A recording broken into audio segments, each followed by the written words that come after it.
سے زیادہ ضروری آکسیجن ہے. پانی کے بغیر ہم 12-13 گھنٹے 3 دن بھی گزارا کر سکتے ہیں, آکسیجن کے بغیر ہم 2 منٹ بھی گزارا نہیں کر سکتے. تو سب سے قیمتی چیز انسان کے لیے آکسیجن ہے. اگر یہ انسانوں کے حوالے کر دی جاتی اور سلنڈر میں بک رہی ہوتی تو آکسیجن کے کروڑوں کروڑوں روپے کے سلنڈر بک رہے ہوتے میرے بھائی. زکاتوں میں لوگ سلنڈر بانٹ رہے ہوتے. ہاں کووڈ میں دیکھ لو نا, اللہ میاں نے کیا کیا, اللہ میاں نے کہا کہ اس کی ضرورت چونکہ زیادہ ہے لہٰذا یہ سب سے سستی چیز ہے. ہوا میں 23% چھوڑ دی اللہ نے اور کہا کہ اس میں اتنی محنت بھی نہیں کرنی کہ سانس اندر کھینچ کے آکسیجن, میں نیت کرتا ہوں آکسیجن لینے کی, نہ بھائی آٹومیٹیکلی پیدا ہوتے ہی سانس چلنا شروع. اس کے بعد سب سے زیادہ ضروری کیا ہے؟ پانی. آسمانوں سے دنا دن برسانا شروع کر دیا اللہ نے, اتنا برسایا. گورنمنٹ نے کیا کیا, اس کو فلٹر کر کے ہمیں دینا شروع کر دیا.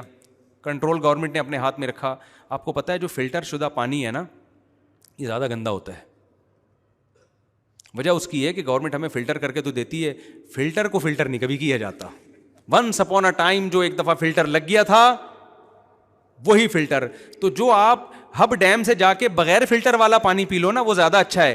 جو فلٹر ہو کے آ رہا ہے وہ زیادہ گندا پانی ہے. یہ رپورٹ ہے باقاعدہ, ایک ڈاکٹر نے یوٹیوب پہ پورا تجربہ کر کے بتایا. اس نے کہا یہ دیکھو یہ فلٹر والا پانی ہے اور یہ بغیر فلٹر کے ہے, وہ فلٹر والا زیادہ گندا تھا. میں سمجھا پا رہا ہوں, بس بات کو جلدی سے میں سمیٹ کے ختم کرتا ہوں. تو اب کیا مسئلہ ہے میرے بھائی, میں جو اصل بات لے کے چل رہا ہوں کہ اللہ نے اپنی طاقت اور قدرت بھی بتائی اور اللہ نے یہ بھی بتایا کہ میں تمہارا محسن ہوں. تو یعقوب علیہ السلام کو پتا تھا پاور کس کے پاس ہے, اللہ کی, چلے گی اللہ کی. لیکن اللہ جب اپنی چلائے گا تو میری بہتری میں چلائے گا, مجھے نقصان پہنچانے کے لیے نہیں چلائے گا, لہذا تسلی میں رہے. تو یہ 2 چیزیں اپنے اندر پیدا کر لو میرے بھائی. سرنڈر کر دو اپنے آپ کو کس کے حوالے, اللہ کے, اور یقین کر لو جو ہوگا میرے حق میں بہتر ہو. اللہ نے کہا نماز پڑھو تو کیا کرو میرے بھائی, پڑھ لو. اگر تجارت میں نقصان ہوتا نظر آ رہا ہے برداشت کر لو, کیونکہ رزق کس کے ہاتھ میں ہے, اللہ کے. وہ بغیر نماز پڑھے آپ کا رزق آپ سے چھین سکتا ہے اور نماز پڑھ کے آپ کو رزق دے سکتا ہے. اللہ میاں نے یہ بول دیا جلدی شادی کر لو. سورہ نور میں آپ کہتے ہیں اللہ شادی کروں گا تو خرچے بڑھیں گے, بچے بھی پیدا ہوں گے, بیگم کا خرچہ, تنخواہ میری تھوڑی ہے, آپ اپنے آپ کو اللہ کے حوالے کر دو. اللہ کہتے ہیں ان یکونوا فقراء یغنیہم اللہ من فضلی, کر لو بھائی, بچے بھی پیدا کر لو, شادی بھی کر لو. اگر فقیر ہو گئے میں اپنے فضل سے کیا کر دوں گا, غنی کر دوں گا. جو سرنڈر کر دیتا ہے وہ کہتا ہے بھائی چھوڑو جیب کو, بٹوے کو, کتنے پیسے ہیں, مت دیکھو وٹامن سی وٹامن ڈی. وہ تھر میں بیچارہ ستو پی کے 100 سال جی لیا, تو پیسے ہیں تو وٹامن سی کھا لو, نہیں ہے تو چوری مت کرو وٹامن سی کے چکر میں. پیسے ہیں تو پھر کھا لینا چاہیے امرود, اتنی کنجوسی ٹھیک نہیں ہے کہ آپ بھی ستو پہ آ جائیں کل سے. تو بھائی جب پیسے ہیں تو ٹھیک ہے, نہیں ہے تو جو ایسا اللہ کہہ رہا ہے ویسا کر لو, توکل کرو بھائی, اولاد بھی نہ روکو اور نکاح بھی کرو ٹائم پہ. کھلانے والا کون ہے بھائی, اللہ میاں. یہودی کہتا ہے نہیں, وہ کیلکولیٹر لے کے بیٹھا ہوتا ہے. تو اللہ کرے گا بھائی, اللہ کے حوالے, جہاں اللہ نے حکم نہیں دیا وہاں نہیں کرو یہ سب کچھ. بعض لوگ دکان بند کر کے بیٹھے ہوئے ہیں, کھلانے والا کون ہے بھائی, اللہ. ابے بھائی اللہ میاں نے کب کہا کہ دکان بند کر دے, تو بیمار ہے علاج نہیں کر رہے, بھائی شفا دینے والا کون ہے, تو بھائی پیناڈول سے بھی اللہ ہی شفا دے گا جب اس نے کہا ہے کھا لو. ہاں جہاں اس نے آرڈر دیا ہے یا کسی چیز کو حرام کر دیا پھر توکل کا موقع ہے, وہاں پر اللہ کے حکم کو دیکھو, اسباب کو مت دیکھو. تو جو میں آج بیان لے کے چلا تھا ایک 2-3 جملوں میں اس کو بھی سمیٹتا ہوں. جو میرا مقصد تھا, اصل میں میرے بیان میں تمہید لمبی ہو جاتی ہے اور جو اصل بات ہے وہ چھوٹی رہ جاتی ہے. وجہ اس کی یہ ہے کہ وہ اصل بات کھوپڑی میں بیٹھتی نہیں ہے جب تک وہ تمہید نہ سمجھائی جائے. تو اسی طرح میرے بھائی اللہ میاں نے ہمیں جیسے نماز کا, روزے کا حکم دیا, ایسے ہی اللہ میاں نے ہمیں رشتہ داری کو جوڑنے کا حکم دیا. یہ ہمارے مذہب کا حصہ ہے. جو میں نے آیت پڑھی تھی وہ اصل میں اسی ٹاپک کے لیے پڑھی تھی. مسلمان رشتے پیدا بھی کرتا ہے اور ان رشتوں کو جوڑتا بھی ہے. کافر نہ رشتے پیدا کرتا ہے, جیسے ایک خاتون ادھر 2 کتے, میاں بیوی ادھر ایک خاتون ایک کتا, ادھر 2 بندے ادھر 2 کتے, تو رشتہ داری پیدا ہو رہی ہے کیا؟ کتے کوئی رشتے ہوتے ہیں کیا؟ ماموں ہوتا ہے کتا, کسی کا چاچو ہوتا ہے, کیا ہوتا ہے؟ کافر رشتے پیدا بھی نہیں کرتا اور جو پیدا ہوئے ہوئے ان کو جوڑتا بھی نہیں. ان کے ماموں چاچو ختم, جو بچے ہیں ابا اماں وہ اولڈ ہاؤس میں, جڑ رہے ہیں رشتے, نہ بہن بھائی کا رشتہ, رشتہ کسٹمر اور جو تاجر ہے نا, اس کا کسٹمر سے رشتہ ہوتا ہے, ایئر ہوسٹس کا رشتہ ہوتا ہے پیسنجر کے ساتھ, بٹن دباؤ گے آ جائے گی کیا چاہیے آپ کو, فوراً آپ سے پوچھے گی. اس سے زیادہ رشتہ امپلائی کا اپنے باس کے ساتھ رشتہ ہوتا ہے. قرآن رشتوں کی بات نہیں کر رہا, قرآن کس کی خونی رشتوں کی بات کر رہا ہے. تو مسلمان رشتے پیدا بھی کرتا ہے اور جوڑتا بھی ہے. پیدا کیسے کرے گا رشتے؟ نکاح کے ذریعے.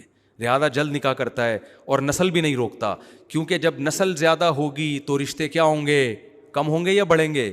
آپ کے بچوں کو چاچو ملیں گے, ماموں ملیں گے, کزنیں ملیں گی, خالہ ملیں گی, پھپھیاں ملیں گی, بہنیں ملیں گی. میں جب پشاور اور کوئٹہ جاتا ہوں تو میں کسی کے میزبان کے گھر گیا نا, میں پشاور گیا, میں نے میزبان سے کہا بھائی میں بہت مصروف ہوں, آپ لوگوں کو ملانا نہیں, میں بہت تھک جاتا ہوں. انہوں نے کہا کسی سے نہیں ملاؤں گا, بس میرے اپنے رشتے دار ملیں گے آپ سے. میں نے کہا ٹھیک ہے جی. کسی سے نہیں ملایا, نہ اڑوس سے نہ پڑوس سے. یہ کون ہے جی؟ یہ میرے چاچو ہیں. ان سے تو ملنا بنتا ہے بھائی, آپ نے جو ہمیں بلایا تو چاچو سے تو. یہ کون ہے؟ یہ دوسرے چاچو ہیں. یہ کون ہے؟ یہ تیسرے چاچو ہیں. یہ کوئٹہ اور پشاور میں بڑا مزہ آتا ہے, میرا دل ایسے باغ باغ ہو جاتا ہے, کیونکہ ایک طرف رپورٹیں آ رہی ہیں, یہ کون ہے؟ کتا. یہ کون ہے؟ یہ دوسرا کتا. کوئی نہ خالہ نہ پھپھی, بھائی یہ بھی تو قومیں ہیں نا. یہ کون ہے؟ میں بھی ابا, ممکن ہے. یہ کون ہے؟ میرے فادر. ایک سیٹ اپ, ایک قوم یہ اس انتہا کو پہنچی ہوئی ہے. ابا ہیں, کنفیوز ہوں, ہیں بعض دفعہ تو پکے ڈھکے بھی ہوتے ہیں, لیکن بعض دفعہ کنفیوژن ہے, پتہ نہیں کون ہے.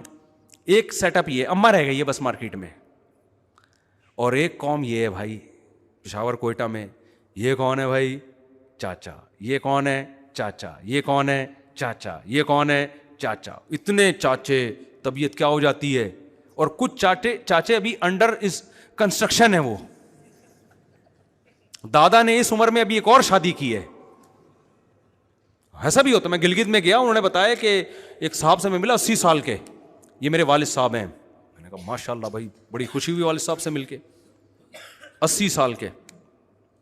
تو وہ پھر ان کے ساتھ گاؤں سے شہر جا رہا تھا, تو کوئی خاتون بیٹھی ہوئی برقعے میں, تو پتہ چلا جی وہ ڈلیوری کیس ہے, ان کے بچہ ہونے والا ہے. میں سمجھا کہ یہ جو بیٹے تھے نا ان کی وائف ہوگی, ان کے بچہ پیدا ہونے والا ہوگا.